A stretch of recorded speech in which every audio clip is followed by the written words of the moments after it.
Excellencies, the members of the diplomatic corps,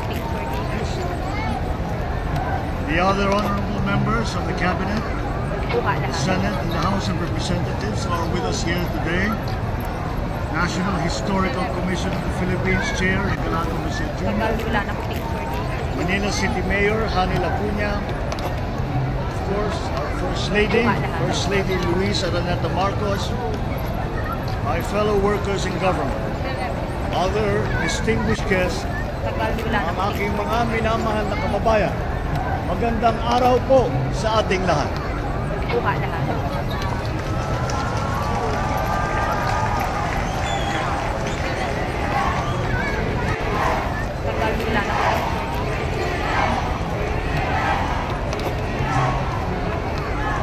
Isang 127 taon ang nakalipas na nang itinaas ang ating bandila sa Kawit, Cavite. Ngunit, bago pa man dumating ang araw na iyon, maraming buhay ang naialay, pamilyang nagkawalay, at kinabukasang nasira, makamit lamang ang kasarinlan. Sina Jose Rizal, Andres Bonifacio, Apolinario Mabini, Padre Gomez, Padre Burgos, Padre Zamora, Graciano Lopez Jaena, Emilio Aguinaldo, Melchora Aquino, at libo-libong bayaning Pilipino na hindi napapangalanan. Sila ang mga Pilipino nag-alay ng pawis, dugo at pangarap upang makamtan natin ang kalayaan ating tinatamasa.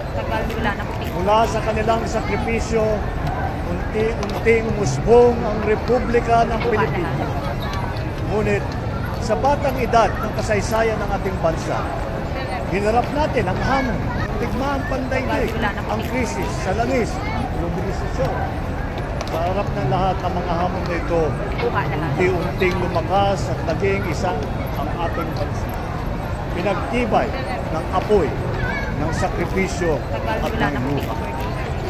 Ngayon, malaya nating na ipapahayag ang ating saloobin. Walang kinakatakutan at malayang nagagawa ang naisin na walang iniiwasan. Dahil sa bagong Pilipino, hindi kasalanan ang pagbibigay ng opinion. At lalong hindi mali ang kritisismo. Pagkos ito ang nagbibigay buhay at kinang sa ating demokrasya. Ngunit, ang kalayaan at ang demokrasya, tulad ng pag-ibig sa tinubuang lupa, kailangang inaalagaan, binabantayan at ipinaglalaban. Dahil ang totoong kalaban ng kalayaan ay ang pagiging manhid. Manhid sa hinain ng taong bayan, manhid sa kalagayan ng ating kapwa, manhid sa kapangalan ng ating bansa.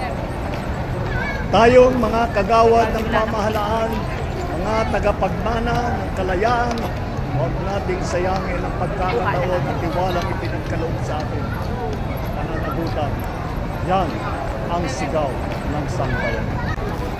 Mula sa sirang tulay, kalsada, mahal na pagkain, kakulangan ng kuryente, nais ng taong bayan ay tunay na pagkilos sa pagserbisyo. Ang solusyon ay ang pagpapaginhawa ng buhay ng bawat isa. Bilisan ang pagtugon sa pangangailangan ng ating mga kababayan. Taasan ang kalidad ng serbisyo at iwasto ang ating pagkukulang. Pananagutan natin hindi lang ang mga umaabuso sa tungkulin, maging ang mga nagkukulang sa pamilya. Dahil mas nadadama ng Pilipino ang kalayaan kung may pagkain sa hapag, may maayos na transportasyon, may gamot para sa mga may sakit, at may dignidad ang bawat manggagawa. At sa mga kapwa kong Pilipino, patuloy natin ipaglaban ang ating kasarinlan. Huwag nating kakalimutan na ang kalayaan ay hindi binibigay. If we look at what is happening around the world today, freedom is fleeting. Fake news and misinformation, herd mentality can erase our way of life, our culture, our value system that we hold so dear. Ang mga kasinungalingan walang hangganan, mga balitang walang katotohanan at maling impormasyon Ito ang mga salud sa ating kalayaan. Nakakalungkot din na may ilan din sa ating mga kababayan ay pinipilit ang maling paniniwala para sa interes ng iba at hindi para sa kapakanan ng ating mga kababayan Pilipino. Maging mapanuri tayo lagi. Alamin natin ang totoo. Labanan ang mga kasinungalingan. Piliin natin maging tapat kahit walang nakakakita. Piliin natin na manindigan, lalo na kung may nagkakamali. Piliin natin ang pagkakaisa sa gitna ng pagkakaiba. Let us honor this day not just by remembering the sacrifices of our forefathers. We must live with the same courage and love of country. For freedom is not just something that we inherit, but a right that we must protect every single day. Kaya ngayong araw, habang ipinagdiriwang natin ang ating kalayaan, lalo natin paigtingin ang pagmamahal at paglilingkod sa ating minamahal na Pilipinas. Nasa ating kamay ang kapangyarihan na bumuo ng bagong Pilipinas na maaari nating ipamana sa ating mga anak at sa kanilang mga. Maraming salamat po.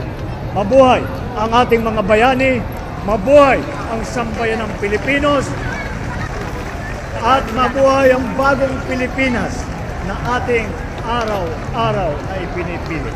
Magandang umaga po sa inyo.